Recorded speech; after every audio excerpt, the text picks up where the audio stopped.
Bueno, pues como les decía, para mí es un gusto estar en este evento, más como acabo de escuchar y mencionó el doctor, 300 asistentes, excelente la asistencia más en este mundo virtual en el que nos estamos moviendo hoy, que nos tocó aprender a la fuerza. Pero como tengo 20 minutos, no voy a entrar en nada más, sino en el tema que nos concierne el día de hoy. Por favor, cualquier punto que consideren, interrúmpame, no tengo ningún problema con eso. Como sabes, mi nombre es Juan Pablo Córdoba, soy médico internista, nefrólogo, y como mencionaba, llevo más o menos una década trabajando en la investigación detrás de las terapias de purificación sanguínea. Después de un ejercicio clínico muy interesante en el Hospital San Ignacio, liderando todo el programa de aféresis y el grupo de investigación del Departamento de Medicina Interna, y liderando las terapias de continuas en el cuidado intensivo, hemos intentado trabajar de la mano también con el Medicare en esparcir el conocimiento a lo largo del país. Y el tema que vamos a hablar hoy, pues, es un tema que me apasiona, y es las terapias de purificación. Las terapias de purificación sanguínea en general en el mundo, y sobre todo la absorción, que es lo que vamos a hablar el día de hoy, pues primero, y claramente ustedes lo tienen muy claro, pues no es algo nuevo. Ahorita en esta pandemia y en el COVID, créanme que la absorción dio un giro interesantísimo en el mundo, pero para muchos profesionales de la salud lo percibieron como una tecnología o terapia nueva. Y parte del ejercicio que quiero que nos quede hoy de mensajes para la casa es que la purificación sanguínea y la absorción, pues son terapias bastante antiguas, que tienen una historia muy interesante en relación al desarrollo que le ha venido dando por las necesidades clínicas insatisfechas a lo largo del mundo. Las terapias de general de purificación sanguínea fueron pensadas y nacen quizás de un concepto muy nefrológico que fue la hemodiálisis y las terapias de reemplazo renal continuo. Ustedes recuerdan que hace unos 50 años se hablaba de hemodiálisis convencional. Después vino la sepsis y las necesidades del tratamiento de la falla renal aguda. Empezaron a surgir las terapias de reemplazo renal continuo como una alternativa adicional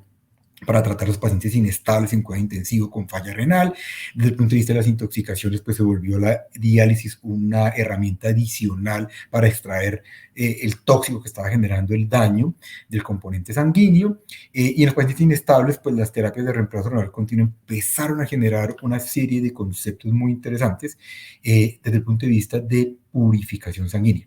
Porque como su nombre lo indica, en general la diálisis o las terapias de reemplazo renal, pues tenían inmerso un concepto que era pues la falla renal, y por ende se percibieron siempre como una terapia sustitutiva cuando el riñón falla, o una terapia de reemplazo cuando el riñón ya pues no tiene, digamos, que ninguna otra cabida. ¿Qué empezó a cambiar? Pues que a la hemodiálisis venosa continua, las terapias de purificación, la hemofiltración, como escucharon ahorita en nuestra conferencia anterior, se le empezaron a ver otros roles como que al extraer moléculas de mediano tamaño o de incluso proteínas de grande tamaño, podían tener una utilidad más allá de la falla renal. Y llegó el concepto de sepsis, que es la principal causa de mortalidad hoy en día en el mundo, igual en cuidado intensivo, las campañas de sepsis que ustedes conocen, y empezaron entonces a buscarle un rol a la hemofiltración dentro del manejo de la sepsis y dentro del manejo de las respuestas inflamatorias sistémicas, y de la mano, por otra línea, venía creciendo la hemoperfusión para intoxicaciones. Cuando empezaron a mezclar los dos conceptos y decir qué rol puede tener la hemofiltración con la hemoperfusión, empezaron a salir técnicas de purificación sanguínea como la CPFA hace un tiempo, y empezó la industria a generar un vuelco en investigación en los últimos 20 años en cartuchos especiales diseñados para absorber moléculas puntuales que nos permitieran darle una alternativa terapéutica a muchos escenarios clínicos, incluyendo las intoxicaciones, pero no limitado a las intoxicaciones. Y ahí es donde nace el concepto de purificación o absorción para sepsis, para enfermedades reumatológicas o inmunológicas, para falla hepática, y viene detrás de esto pues un concepto muy interesante. Por ende, la hemoperfusión y la purificación sanguínea es un concepto que va mucho más allá y que créanme que va a seguir creciendo dramáticamente. Como les dije, pues no es algo nuevo, hay suficiente evidencia en el mundo del rol de la hemoperfusión. Si ya cambiamos de todo ese abanico que les mostré de purificación sanguínea y nos centramos en la hemoperfusión como tal, han salido una serie de publicaciones muy interesantes en los últimos 10 años,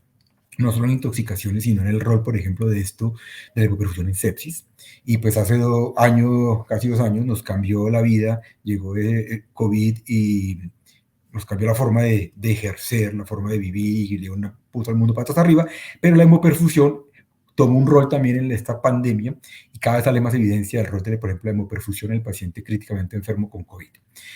Por ende, mensaje primero uno, la hemoperfusión, desde que la conocimos hace muchos años a lo que es hoy, ha dado un giro muy interesante, pasando de ser una terapia pensada quizás en la absorción en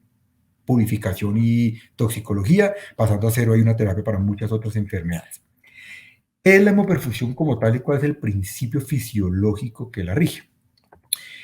Hablamos hace un poquito de la hemodiálisis. La hemodiálisis, ustedes recuerdan que es un concepto en donde usa el principio de la difusión. Yo tengo una membrana semipermeable y pasa de un lugar de mayor concentración a uno de menor concentración. Y eso es lo que se hace convencionalmente en una diálisis. Por eso yo extraigo todos los tóxicos, incluyendo algunos electrolitos como la hipercalemia, de un lado a otro, donde hay menor concentración, pongo la sangre en contacto con esta membrana, que tiene unos poros de un tamaño específico diseñados para que pase esto. ¿Cuál es el concepto de la hemofiltración? La hemofiltración es un concepto diferente que es la convección, en donde no solo una membrana semipermeable por gradiente de concentración fluye de un lado para otro, sino que la presión que hay en una de las cámaras mueve las sustancias al otro lado, incluso en contra de un gradiente de concentración. Y eso es lo que permite, por ejemplo, en la hemofiltración, extraer proteínas mucho más grandes, moléculas mucho más grandes, de un tamaño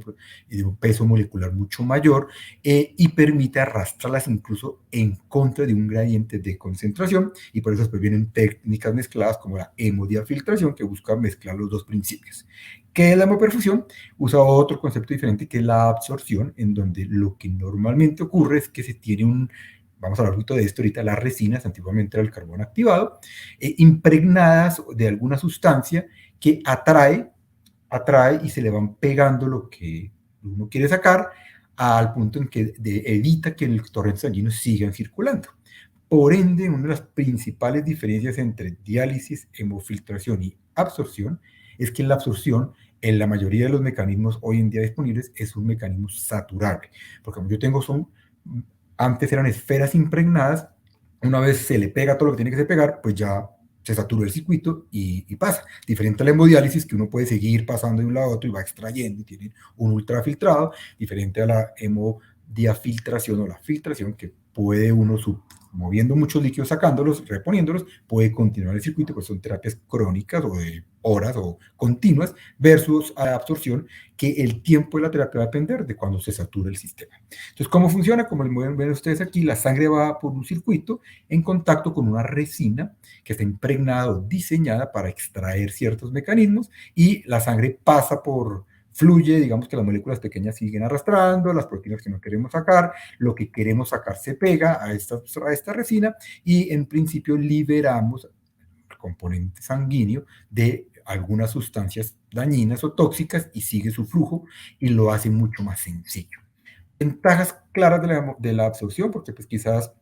han hablado o hablarán o conocerán o hayan tenido ejercicios en donde hay intoxicaciones, uno también le puede hacer diálisis, claro que sí, o lo puede llevar a hemofiltración venosa continua. Pero aquí, como estamos hablando de esta técnica puntual que es absorción, sí es importante ver un poquito de las diferencias, en donde, por ser, como les dije, un cartucho saturable, en donde no pierde sangre o ultrafiltrado el paciente, por eso yo no requiero una solución de reposición. En principio, la pérdida de componentes celulares como leucocitos, plaquetas, pues es mínima. Uno, dos, los tiempos son cortos porque está diseñado, como digo, hasta que se sature el circuito, y por ende son duraciones 3 a 4 horas, en donde el montaje del circuito extracorpóreo es relativamente sencillo, no requiere tantas bombas adicionales o circuitos o bombas para garantizar un buen monitoreo del paciente y una buena restitución de líquidos. Y la otra gran ventaja es que cada cartucho puede ser diseñado para situaciones clínicas puntuales. Aquí ustedes ven fácilmente esquematizado qué es un circuito extracorpóreo para una hemoperfusión. Sale por una línea por un catéter. Realmente el acceso en este tipo de terapias extracorpóreas siempre es fundamental, por eso que siempre usamos accesos centrales o catéteres de diálisis, en donde por un lado va la línea arterial, pasa por el cartucho, que es lo que ustedes están viendo aquí. Ya vamos a ver cómo está diseñado estos cartuchos. Se impregna todo lo que yo quiero sacar en esa resina que está interna. La sangre libre de eso que estoy sacando, removiendo, sale, que es la sangre venosa, y vuelve al paciente. Uso un anticoagulante para evitar que pues, se nos coagule el circuito, pero como les digo, son terapias cortas que no requieren ninguna, pues, no generan ninguna complicación.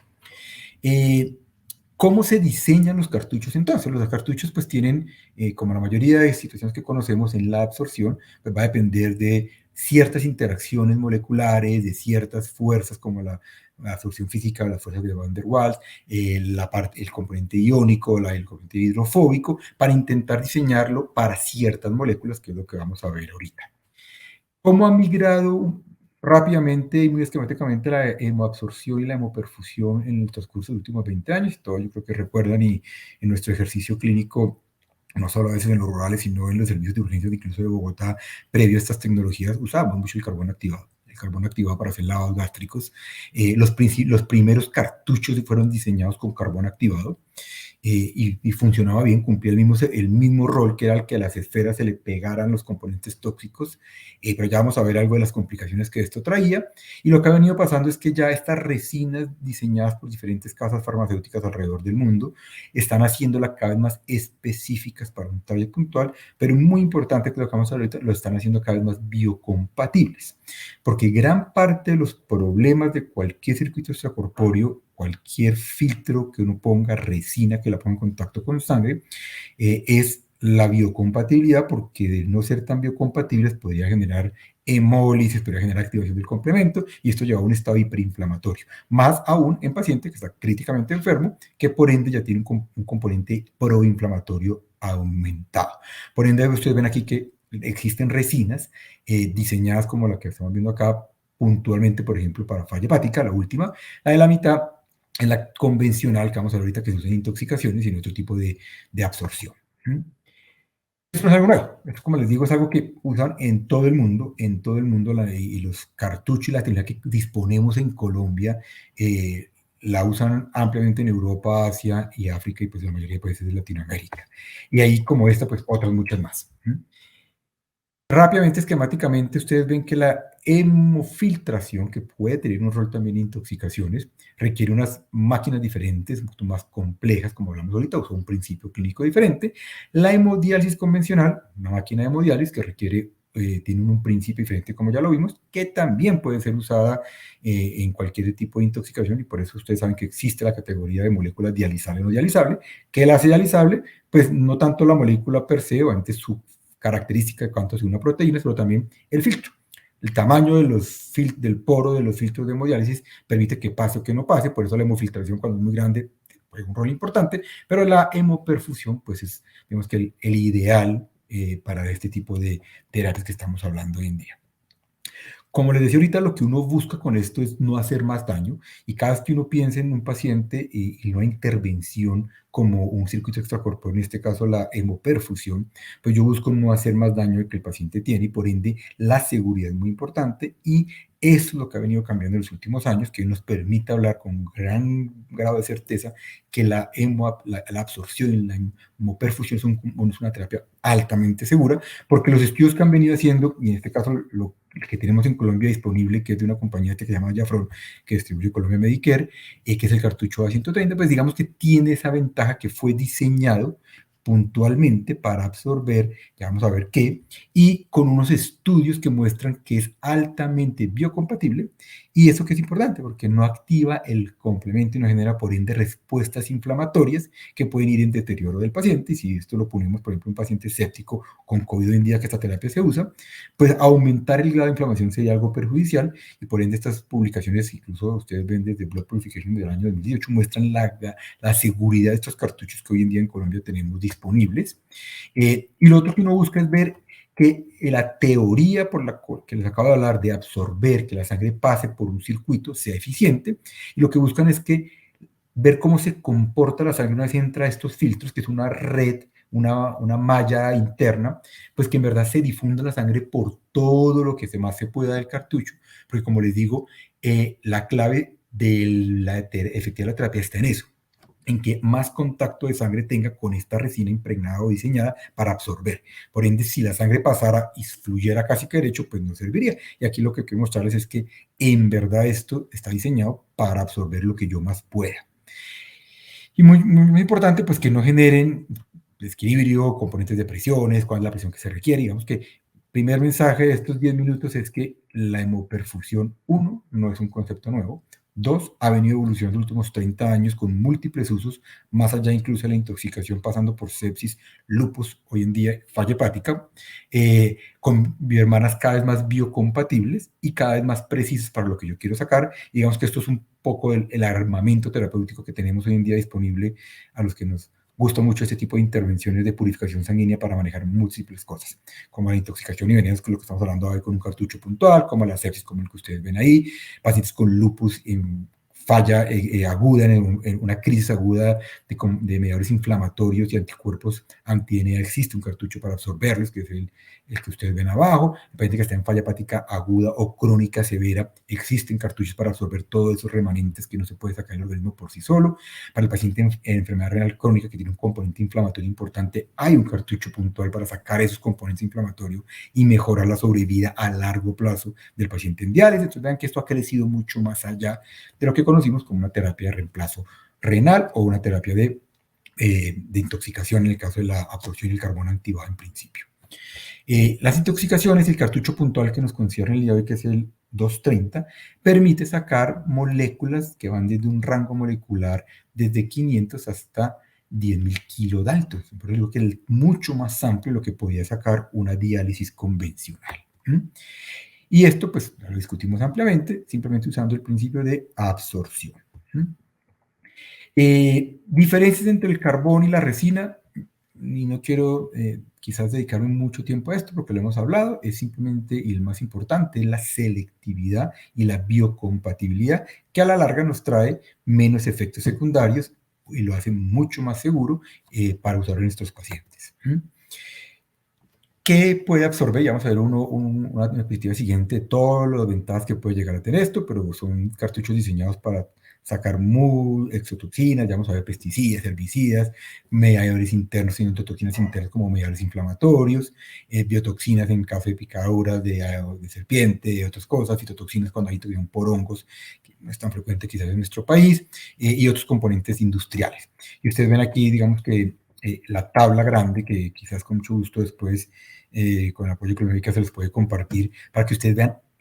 este cartucho puntual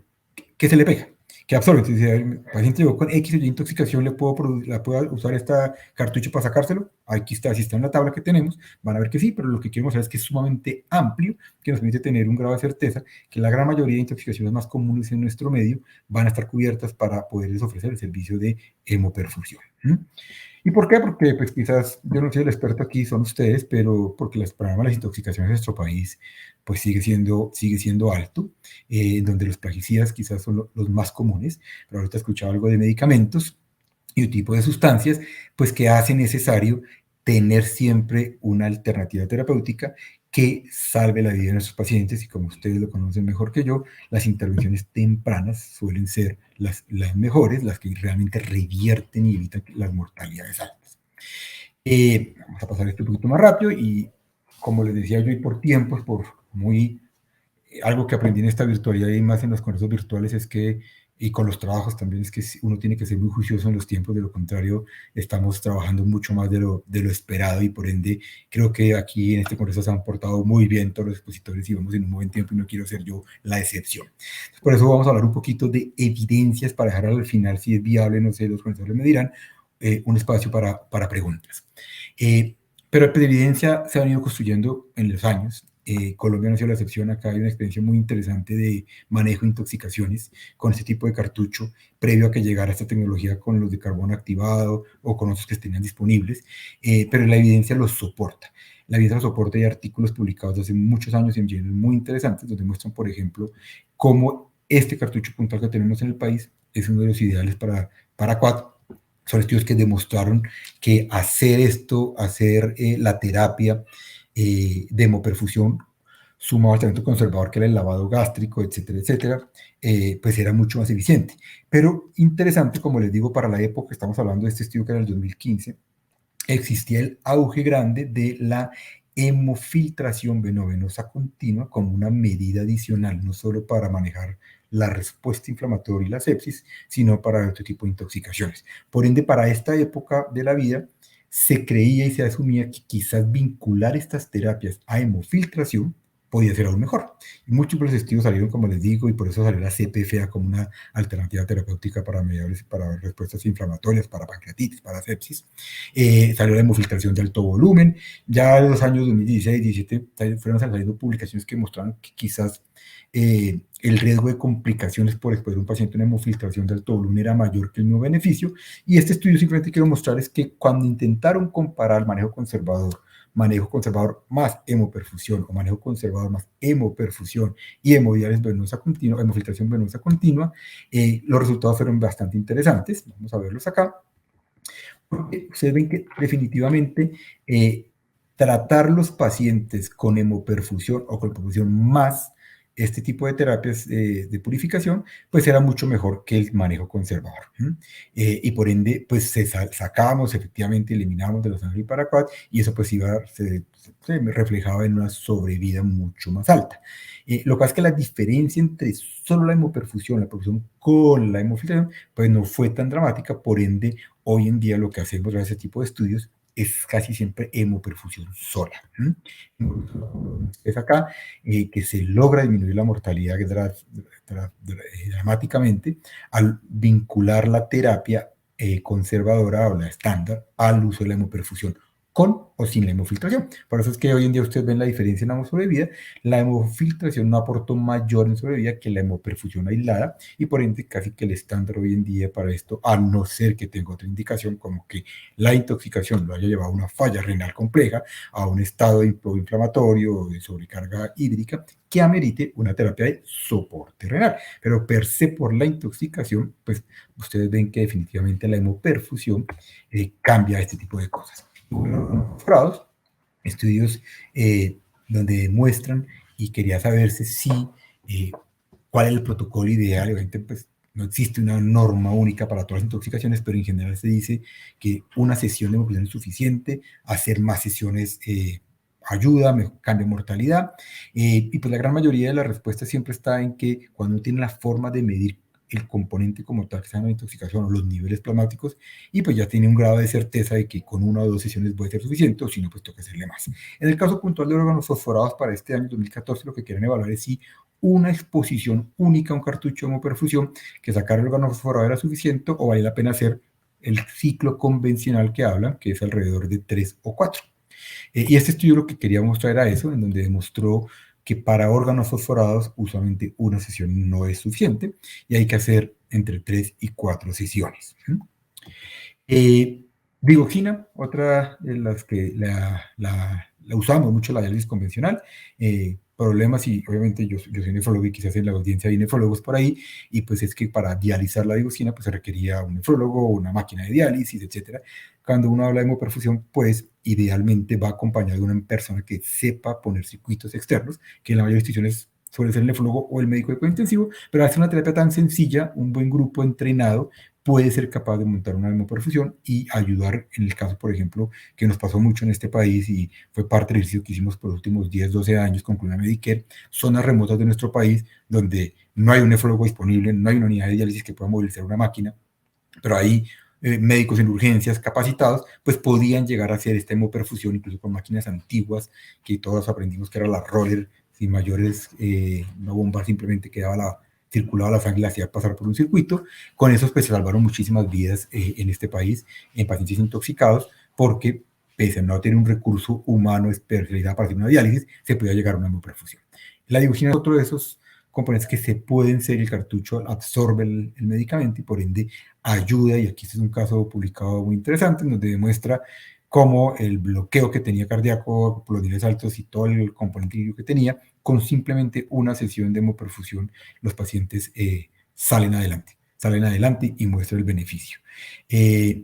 Obviamente, como les decía yo al principio, pues hablar de hemoperfusión en intoxicaciones, intentar hablar un poquito del concepto de purificación sanguínea que es tan amplio y sabiendo que la intoxicación puede ser tan amplia también como ustedes la conocen, pues me interesaba mucho más hablar un poquito del concepto detrás de los beneficios de la tecnología que hoy teníamos en nuestro país, que nos permite tener un grado de certeza muy alto de su seguridad y su fácil implementación, para decir que es una herramienta más que contamos hoy en día en la clínica para ayudar a nuestros pacientes. Evidencia van a encontrar muchísima en muchísimas otras ejemplos de intoxicaciones, traje las creí las más convenientes, sin embargo,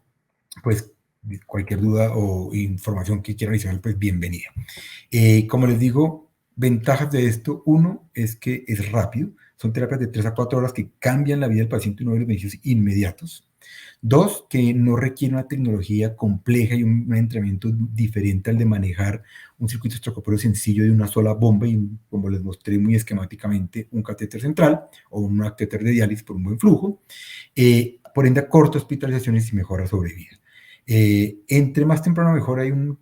concepto bien interesante en las terapias de purificación sanguínea que aún en el mundo no se ha podido demostrar porque en el paciente críticamente enfermo hay tantas variables que juegan en pro y en contra de los resultados y la sobrevida, que demostrar con un solo estudio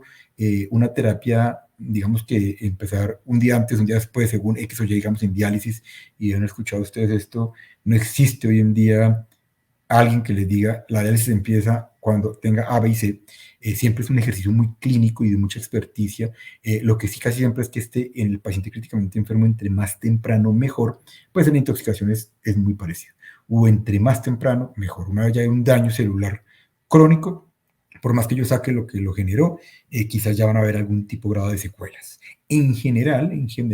se hacen en ejercicio clínico que tenemos en Colombia con una o dos sesiones dependiendo, vuelvo a decir, si organofosforados, ese estudio habla que 3 o 4 es lo ideal, pero muchas veces con una o dos sesiones, si uno tiene cómo medir después en plasma el componente, es suficiente. Por ende, estamos hablando de una terapia